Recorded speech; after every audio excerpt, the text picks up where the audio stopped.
क्रोधी व्यक्ति का जीवन बदल देगी गौतम बुद्ध की ये कथा। एक दिन गौतम बुद्ध अपने शिष्यों के साथ एकदम शांत बैठे हुए थे। उन्हें इस प्रकार बैठे हुए देख शिष्य चिंतित हुए कि कहीं वह अस्वस्थ तो नहीं है। एक शिष्य ने उनसे पूछा कि आज वह मौन क्यों बैठे हैं, क्या शिष्यों से कोई गलती हो गई है।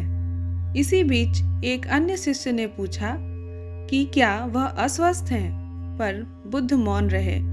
तभी कुछ दूर खड़ा व्यक्ति जोर से चिल्लाया, आज मुझे सभा में बैठने की अनुमति क्यों नहीं दी गई। बुद्ध आंखें बंद करके ध्यान मग्न हो गए। वह व्यक्ति फिर से चिल्लाया, मुझे प्रवेश की अनुमति क्यों नहीं मिली।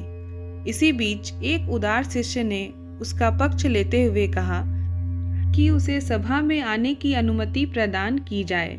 बुद्ध ने आंखें खोलीं और बोले, नहीं, वह अछूत है, उसे आज्ञा नहीं दी जा सकती। यह सुनकर शिष्यों को बड़ा आश्चर्य हुआ।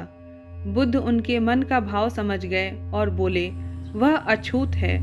इस पर शिष्य बोले, हमारे आश्रम में जात पात का कोई भेद नहीं, फिर वह अछूत कैसे हो गया। तब बुद्ध ने समझाया, आज वह क्रोधित होकर आया है। क्रोध से जीवन की एकाग्रता भंग होती है। क्रोधी व्यक्ति प्रायः मानसिक हिंसा कर बैठता है, इसलिए जब तक वह क्रोध में रहता है तब तक अछूत होता है। इसलिए उसे कुछ समय एकांत में खड़े रहना चाहिए। क्रोधित शिष्य भी बुद्ध की बातें सुन रहा था। पश्चाताप की अग्नि में तप कर वह समझ चुका था कि अहिंसा ही मनुष्य का महान कर्तव्य और परम धर्म है। वह बुद्ध के चरणों में गिर पड़ा और कभी क्रोध न करने का प्रण लिया। आशय यह है कि क्रोध के कारण व्यक्ति अनर्थ कर बैठता है और पश्चाताप उसे बाद में होता है, इसलिए जिसका कोई लाभ नहीं मिलता। इसलिए हमें क्रोध नहीं करना चाहिए।